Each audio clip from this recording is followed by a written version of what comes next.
শুরু করে দিলাম সাউথ কলকাতায় তাহলে প্যান্ডেল হপিং।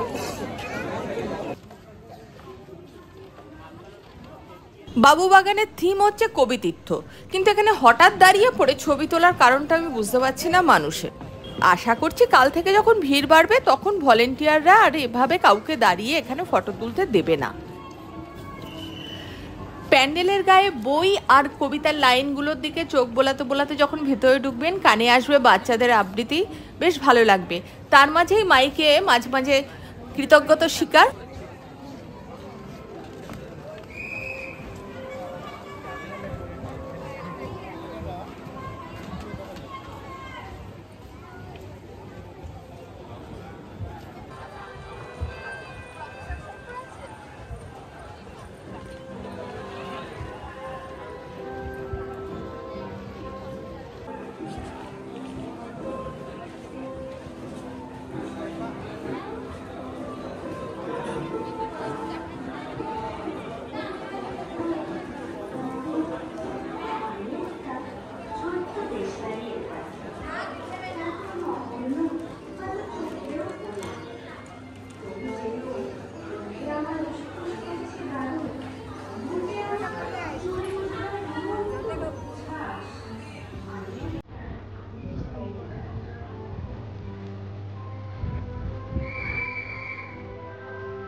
বাঙালি যত ঘুরবে তত খাবে, যত খাবে তত ঘুরবে।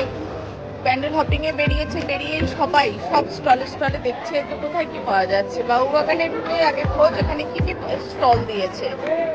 দেখুন, বাস থেকে নেমে বাবুবাগানের রাস্তায় ঢুকলেই আপনার জিভে জল চলে আসবে, কেননা চারিদিকে বিভিন্ন রকমের লোভনীয় কাবাবের গন্ধ, পাপড়ি চাট, ফুচকা, লম্বা লাইন। এই সমস্ত প্রলোভন ছেড়ে আপনি যখন প্যান্ডেলে পৌঁছবেন তখন আপনার মনে হবে না আজকে পঞ্চমীর দিন কলকাতার প্যান্ডেল ফাঁকা ফাঁকাই আছে, মানুষের মনে কোথায় যেন একটা বিষাদ আছে। বাদিকের এই ছোট ক্লাবের ঠাকুরটা দেখে নিয়ে আমরা আবার বাবুবাগানের দিকে এগোলাম। আজকে আমি যে কটা ঠাকুর দেখাবো তারা প্রত্যেকেই সরকারের থেকে এবার পুজোর অনুদানটা নিয়েছে, সুতরাং এদের বারবার অ্যানাউন্স করতে হচ্ছে কৃতজ্ঞতা।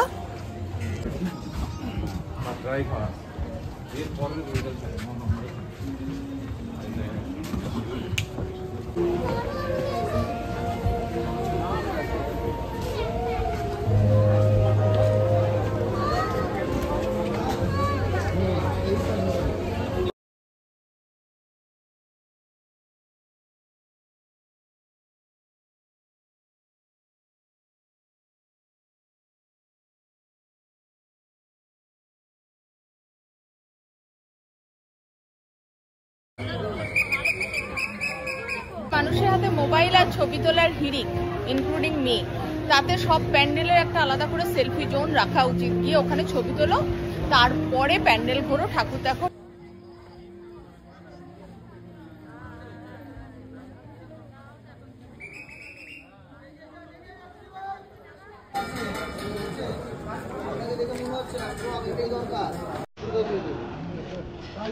আচ্ছা সাবধানে যাবেন।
উৎসব তো এদের জন্যই, যুগলের হাত ধরে একটু আড়ালে হাঁটার জন্য আর এই বাচ্চাদের আনন্দের জন্য।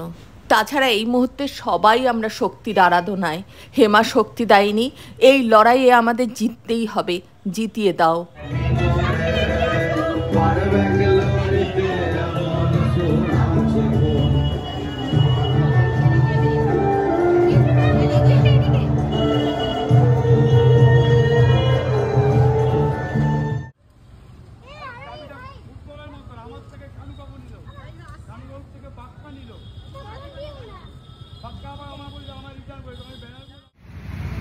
ভিতরে দেখলাম পাড়ার ছেলেমেয়েরা রিহার্সাল দিচ্ছে, ওদের সাংস্কৃতিক অনুষ্ঠান আছে, কিন্তু এখন কাউকে ঢুকতে দিচ্ছে না। একদিক দিয়ে ঠিকই করছে, এখনই যদি সবাই ঢোকে প্যান্ডেলের ভিতরে এত সাজসজ্জা, সিকিউরিটি দেওয়া মুশকিল, নষ্ট হয়ে যাবে। হ্যাঁ, कैसा लगा कलकत्ता? वंडरफुल, मजा आ गया।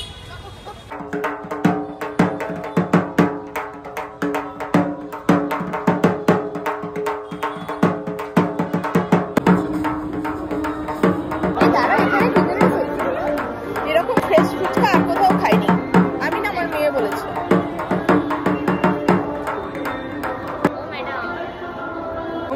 বালিগঞ্জ 21 পল্লী ক্লাব আমি স্টল নিয়েছি। পাপড়ি চাট হবে একদম স্পেশাল, দই ফুচকাও হবে এবং ভেলমুড়িও পাওয়া যাবে। হ্যাঁ, এখানে পুদিনার টক জল পাওয়া যাবে। আর এই ফুচকাটা দারুণ ভালো, আমি সবাইকে বলবো। আর কিছু খাও না খাও, ফুচকাটা খেয়ে যাবেই যাবে। স্টল রেডি হয়ে যাবে, কালকের মধ্যে স্টল রেডি হয়ে যাবে। সব রেডি হয়ে যাবে। ঠিক আছে, ওই যে কি সুন্দর মাখছে, আর এই যে তেঁতুল দিয়ে, অরিজিনাল তেঁতুল একদম, এই পাকা তেঁতুল তো পাওয়াই যায় না এখন আর ফুচকায়।